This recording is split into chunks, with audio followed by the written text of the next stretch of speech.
So we are going to be heading into, at least this is all economic prediction, that we are going to be heading into a softening of the economy for the next 9 months.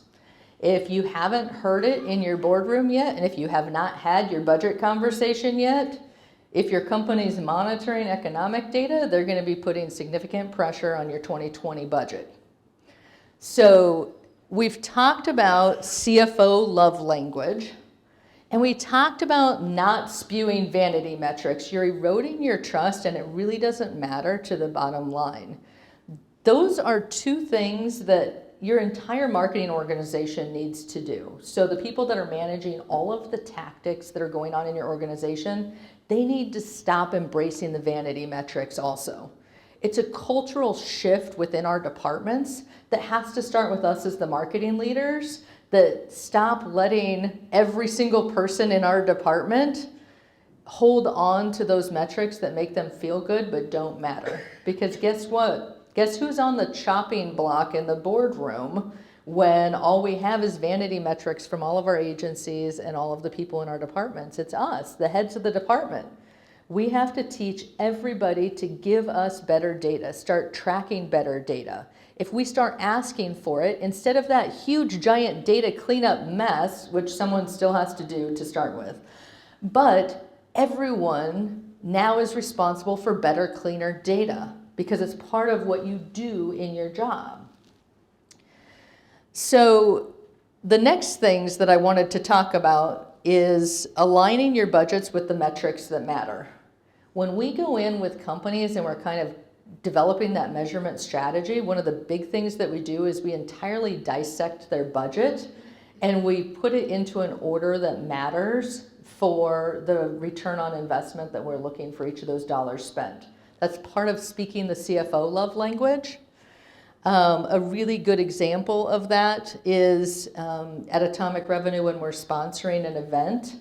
The person who's responsible for that event has to create a budget with a KPI marketing strategy, a measurement strategy attached to it.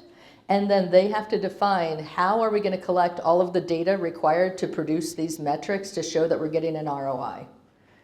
That's not the manager of the marketing department's responsibility. If you're running the event, you're spending the dollars, it's your job. You're collecting the data. I can't tell you what data to collect, but you know what? When you come back and say, yeah, so we really wanted to measure ROI, but we actually never collected the data in a way that could produce that metric. Okay, well, I guess we'll try again next year. I mean, clearly we can't measure the $2 million we spent on trade show this year. Guess what? Your CFO, downward budget pressure. Acknowledging cross-department collaboration.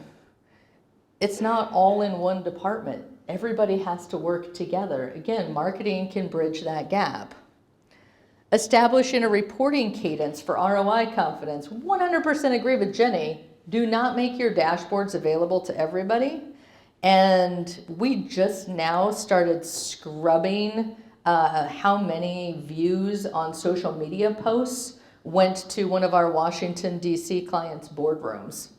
I was like, I cannot sit here and have someone say this was our best social media post. It got 12 million views and 4 click-throughs to the website. Was actually in the thing. And I'm sitting here looking around the table like, wow, none of these executives care. As a matter of fact, they're really just confused for why we bought that video and why we did anything with it. You got 4 views to the website. Awesome. But we need to be able to create a reporting cadence that says we're producing a positive ROI. And then we can solve our company's most complex problems with data. One of the things we do with a lot of our clients is, again, like I said, we have to restructure the budget so that we can align it with the data. So we reorganize the budget based on where we're spending our marketing dollars tied to what matters to the company. Then we try to identify quality and profit-focused metrics that align to the business strategy. So at the tactical level in our organization, we're talking about a trade show. At the tactical level in the sales department, we're talking about call activity.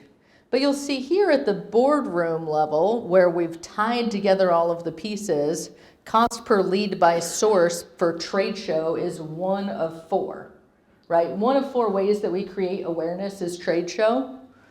So all of that data from all of our activities funnels up into this higher level dashboard that gives us insight as to what's working and what's not. But the thing we have to acknowledge is that we don't own a whole metric. We share that metric across our company. Different departments also impact that number.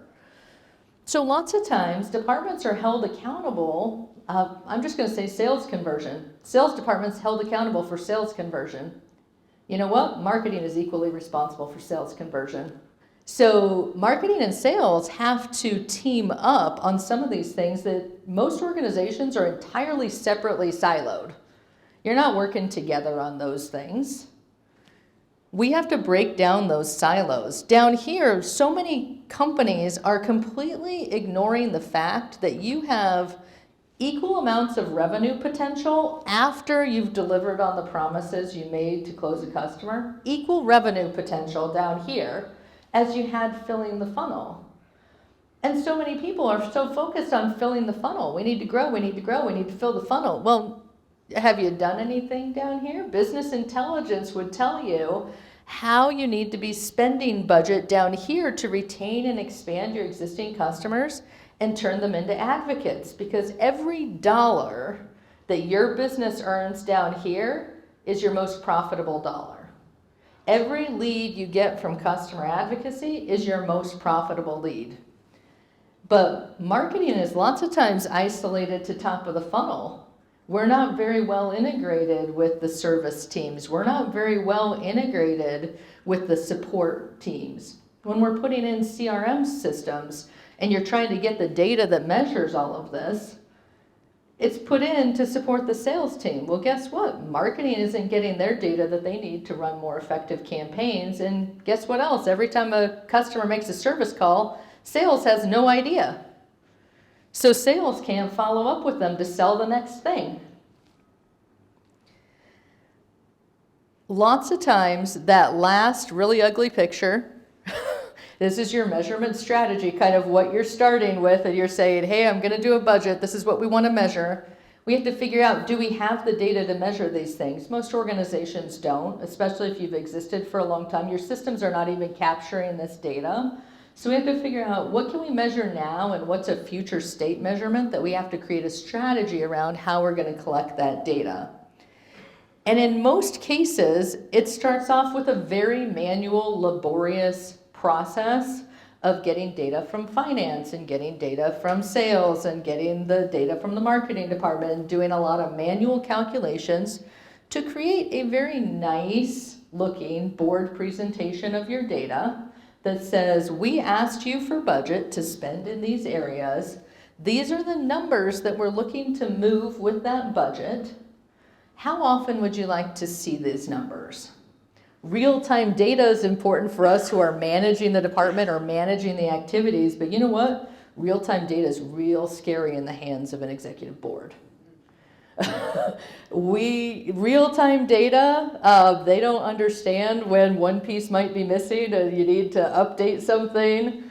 We need to make sure that we establish a cadence to say, look, we want to move these numbers. These are numbers we agreed on are meaningful for the business.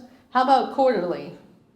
Can we get this for you quarterly to show that the money that we're spending is moving the numbers that matter?